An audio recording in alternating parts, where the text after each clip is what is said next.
እንግዲህ እግሮቻችን እጆቻችን ሌሎቹም አካል ክፍሎች ለልምምድ ለስፖርት ማለት ነው በጣም ምቹ ናቸው። እየደከሙ ሲመጡ እየበረቱ ይመጣሉ። ያ ባህሪ ያላቸው መስሎቻቸው ያን ያህል ጠንካራ ናቸው። ጉሮሯችን ግን ተመሳሳይ አይደለም።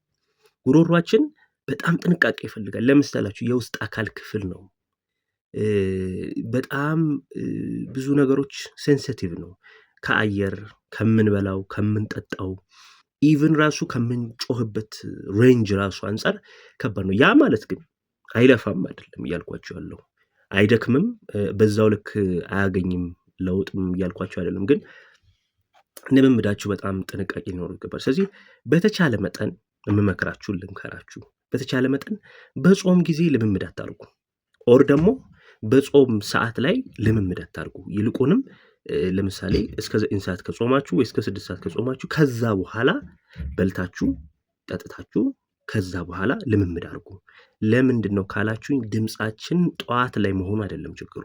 ልምምዱ ወይንም ደግሞ ሌሊትም ተነስታችሁ መለማመድ አይደለም ችግሩ። ችግሩ የእንትን ማጠር ይሄ ላይክ ምን ልበላችሁ እርጥበት ያስፈልጓል። ሁሌም እርጥበት ያስፈልጓል። ጉሮሯችን ደረቀ ማለት እንትን ይላል ማለት ነው። ይሄ መሰንጠቅ ይጀምራል ጉሮሯችን። ስለዚህ ተሰነጠቀ ማለት አሰቡ ስራ በጣም እየከበዳችሁ ይመጣል እና ውሃ መቅመስ አለባችሁ፣ መጠጣት አለባችሁ። መሃል ላይ ያለ ውሃ ያልበረደም በጣም ያልቀዘቀዘም በጣም ያልሞቀም ጥሩ የሆነ ዝም ብሎ መጠጣትም ደግሞ አይደለም እያልኳችሁ ያለሁት ዝም ብሎ መጠጣትም አይደለም። አሁን ለምሳሌ ብዙዎቹ ዓለማት ላይ የሚመከረው ሻይ ነው። የሻዩም አይነት ምንድነው ማር ያለው በተጨማሪ እንትን ያለው ይሄ ካርድመም የሚሉት አለ ሄል ማለት ነው። በእኛ ያውቁታል ቅመሙን። እሱ ያለበት ቀረፋ ቁርንፉድ ያለበት ጥሩ የቅመም ሻይ ነው እና ወተትም አብሮት አለው እና እሱን ነው። ግን በትንሽ ካፕ ነው። በዛች ካፕ ትንሽ ቀመስ እንዲያረጥብ ነው እና ማርጠቡ ዝም ብሎ በውሃም ቢሆን ችግር የለውም። ዝም ብሎም ደግሞ በእንትንም ቢሆን በነገርኳችሁ በሻይ መልኩም ቢሆን ችግር የለውም። ምኑ መሰላችሁ ዓላማው እነዛ የሚያረጥሙ ነገሮች ለጉሮሮ በኋላ ላይ ስራ እንዲመች ያደርጉታል ነው፣ ሌላ አይደለም። ስለዚህ እንደሱ አይነት ሰፖርት ማድረግ አለባችሁ። ጉሮሯችሁን ዝም ብላችሁ ማስጨነቅ የለባችሁ። እሺ ወደ ልምምዱ እንግባ።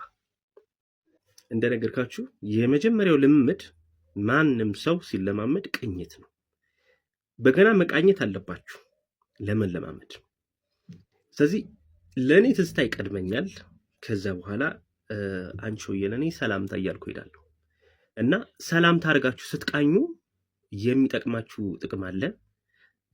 ትዝታ አድርጋችሁ ስትቃኙ የሚጠቅማችሁ ጥቅም አለ። አንቺ ሆዬ ለእኔም አምባሰልም ስታደርጉ የሚጠቅማችሁ አለ። ሜጀር ስኬል ላይ ልምምድ ማድረግ ጥቅም አለው።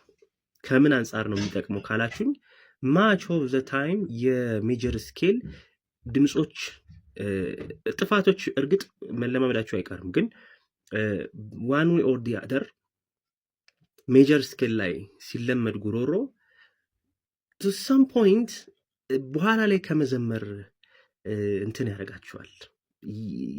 ትልቅ እውቀትም ችሎታም ይሰጣቸዋል። ማይነር ስኬሎች ላይ ወይንም ደግሞ ብዙ ግማሽ ድምጽ ያላቸው ድምጾች ላይ ልምምድ ስታረጉ አንድ የምታስተውሉት ነገር ምን አለ መሰላችሁ? በጣም በሚገርማችሁ ሁኔታ ማለት ነው ረጅም የሆኑ ሰዓታቶች ይመቻሉ።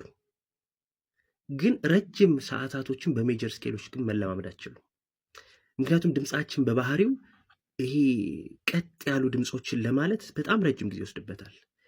እና አሁን ይሄ ርዕስ ወደ ምን ያመጣናል? ድምፅን ይዞ መቆየት በምን መልኩ ይቻላል ነው።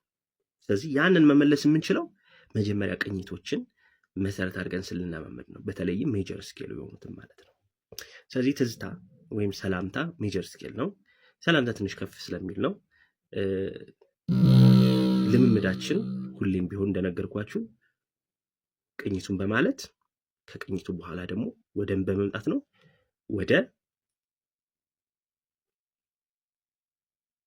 አለንካሮቹ ወይንም ደግሞ ክሪዎቹ ወይንም ደግሞ ሚንዶቹ እንደሱ እያደረግን ነው። እኔ ለልምምድ እንዲመቹኝ የምጠቀማቸው ቃላት አሉ። በተለይም ወርዶ መስራት ስላለብኝ አንደኛ የወንድ ድምጽ ተወደደም ተጠላም ይወፍራል ከሴት ድምፅ። ቀጭን ድምፅ ያላቸው ወንዶች አሉ። ዳዝኑ ሊማተ መለማመድ ግን ወርዶ አለበት፣ ከሆድ መውጣት አለበት የምንለው ለዚህ ነው።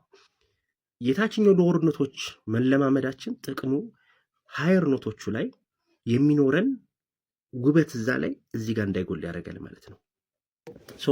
እኔ በመሰረታዊ የምጠቀማቸው ቃላቶች አሉ።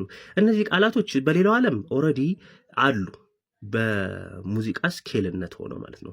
ለምሳሌ የላቲኑ ዶ ሬ ሚ ፋ ሶ ላ ቲ ዶ፣ የህንዶቹ ሳሬጋማ ፓ ዳ ፓ ኒ ሳ፣ የሜጀር ለምሳሌ እንትኖቹ ዌስተርን የሚባለው